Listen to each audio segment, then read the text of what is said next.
Le plus âgé des frères, qui aimait les combats, lui demanda une baguette magique plus puissante que toutes les autres, une baguette qui garantirait toujours la victoire à son propriétaire dans tous les duels qu'il livrerait, une baguette digne d'un sorcier qui avait vaincu la mort. La mort traversa alors le pont et s'approcha d'un sureau sur la berge de la rivière.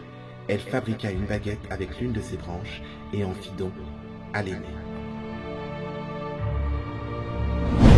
Eh bien, vous l'avez peut-être compris, l'objet que je vais vous présenter aujourd'hui a rapport avec donc les contes de Biddle le Barde. J'ai des amis qui sont allés donc au studio Universal, au land Harry Potter évidemment, où j'ai pas encore eu la chance d'aller, mais j'espère que ça se fera un jour.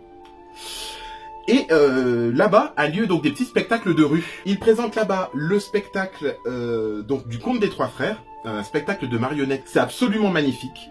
Et les marionnettes, j'étais tombé un petit peu sous le charme de ces marionnettes que j'ai trouvé très belles parce qu'ils ont réussi à prendre un petit plus ou moins le design de ce qu'on voit dans le film en ombre chinoise, mais de les faire en marionnettes 3D. Et bon, je m'étais décidé à faire une de ces trois marionnettes.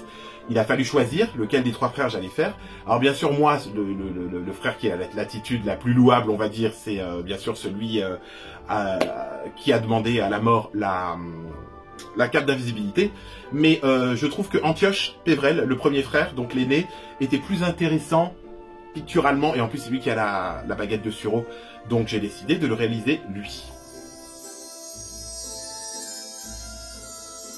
Alors le voici, Antioche, donc qui à la base était une marionnette qui est manipulée par un marionnettiste. Moi j'ai voulu qu'il garde son aspect, l'aspect qu'il a, où on peut le voir dans le parc. Je l'ai fabriqué avec une ossature en bois. Il a un squelette en bois à l'intérieur, comme vous pouvez le voir sur les photos. J'ai bombé ensuite l'intérieur pour lui donner un petit peu de volume, comme d'habitude, avec du papier alu, pour lui donner un petit peu sa forme bombée.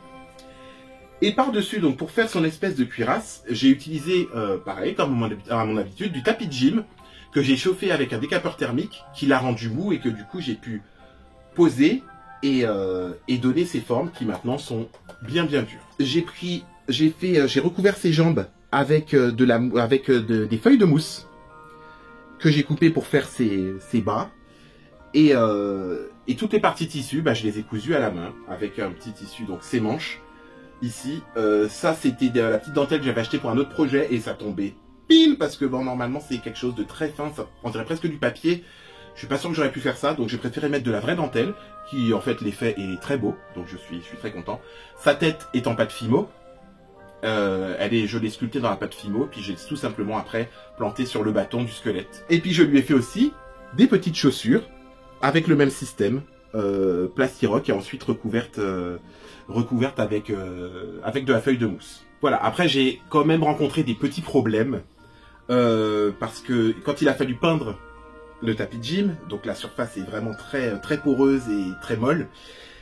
Je me suis dit, je vais mettre une petite couche d'après. C'est quelque chose, c'est un produit qu'on met en bombe avant de mettre sur certaines surfaces, avant de mettre de la peinture pour que ça accroche mieux. Et sauf que l'après n'accrochait pas à la mousse et ça a séché. J'appuyais dessus et ça tombait en paillettes. Donc j'étais ravi. Donc finalement j'ai trouvé la bonne solution qui est la colle à bois. Ça sauve toutes les situations. La colle à bois. Donc j'ai mis une coche de colle à bois partout, j'ai bien attendu que ça sèche, et ensuite j'ai fait ma peinture à l'acrylique, et maintenant, eh ben c'est solide, ça tient enfin, donc je suis ravi. Donc j'ai pu faire tout son petit vêtement, et là, comme vous pouvez le voir, je lui ai fabriqué une petite baguette de sureau. J'aimerais l'attacher sur pour le coup, avoir une petite croix en bois, vous savez, comme les marionnettes à main, avec les fils, pour donner vraiment ce petit côté marionnette. Sauf qu'au lieu d'avoir l'espèce de croix habituelle, j'aimerais bien que ce soit le symbole des reliques de la mort. Ça sera assez joli, donc je vais voir. Et voilà, dites-moi ce que vous en pensez en commentaire. Je voulais aussi en profiter pour vous montrer ce que j'avais commandé. Je commandais des petits trucs, des livres, alors c'est pas du tout dans mes habitudes. Je me suis acheté donc La Chambre des Secrets, donc aux éditions Minalima, comme on le sait. Bon, au final, je m'étais dit que j'allais commencer une collection, en fait, avec tous les livres de la Chambre des Secrets dans les différentes langues, les éditions des différents pays. Et bon, je me suis dit que de toute façon, celui-là, il faudrait que je le règle de toute façon, mais en fait, ils sont vraiment trop beaux, donc je pense que celle-ci, je vais la faire entièrement. Donc voilà. Mais entre-temps, j'ai fait des petites trouvailles sur Internet, Et alors uniquement La Chambre des Secrets parce que bon, pour plein de raisons, c'est mon livre préféré et mon film préféré, n'en déplaise à certains.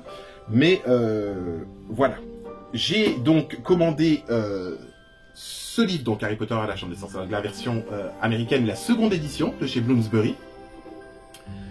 Je trouve la couverture très belle, j'aime beaucoup les illustrations. Donc, puis il était pas cher, alors j'en ai profité pour le prendre. Donc je suis assez content. Voilà, ces petites trouvailles que j'ai fait à moitié sur eBay, à moitié sur Vinted. Donc je suis assez content. J'ai trouvé une édition très bizarre. C'est l'édition donc chinoise que j'ai trouvé également avec une couverture un peu. C'est marrant de voir un petit peu des visions différentes de l'univers HP dans les autres pays. Et là, j'avoue quand même cette couverture, il faut quand même reconnaître qu'elle est très chelou. Harry a l'air d'avoir 45 ans, on ne sait pas pourquoi, mais c'est intéressant. Je suppute que derrière là-bas ça doit être Voldemort dans le fond, je sais pas trop. Par contre le coup de la pyramide enflammée, et puis les aventuriers de l'âge perdu là, je l'ai pas trop compris, mais c'est intéressant de voir un petit peu tout ça. Et en dernier, j'ai réussi à trouver donc La Chambre des Secrets, donc en version japonaise. J'aime beaucoup les illustrations aussi, c'est encore très différent. C'est un beau livre, c'est une belle édition. Voilà. Alors, je tenterai de le lire parce que d'ici 2027, j'aurai peut-être fini. Mais voilà.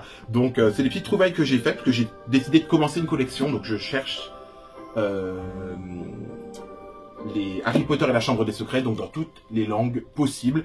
Donc si vous avez des petites pistes, n'hésitez pas à me mettre en commentaire, parce que ça peut peut-être m'aider à trouver des petites perles rares. Je vous le dis jamais assez souvent, mais si vous avez des questions, si vous-même vous voulez vous lancer dans une création, que c'est le début, que vous n'avez pas l'habitude, que vous êtes débutant, que vous osez pas, que vous avez des questions, n'hésitez pas à m'envoyer des messages sur mes réseaux sociaux. Ils sont là pour ça, et j'essaye bien sûr d'y répondre toujours au possible. Donc surtout n'hésitez pas. Pareil, je ne le répète pas non plus à chaque vidéo, mais n'hésitez pas à liker et à partager les vidéos. Faites-les circuler, n'hésitez pas. Et voilà, pour essayer de rassembler un peu de monde dans la grande famille du Wondrous World. Et voilà, et on va se retrouver très vite parce qu'il y a beaucoup de projets qui vont arriver. D'autres créations, des vidéos un petit peu plus collégiales avec des gens pour fêter les grands événements comme Halloween ou Noël. Mais je vous en dis pas plus, vous en saurez en temps voulu. D'ici là, prenez soin de vous, je vous fais des gros bisous et je vous dis à bientôt.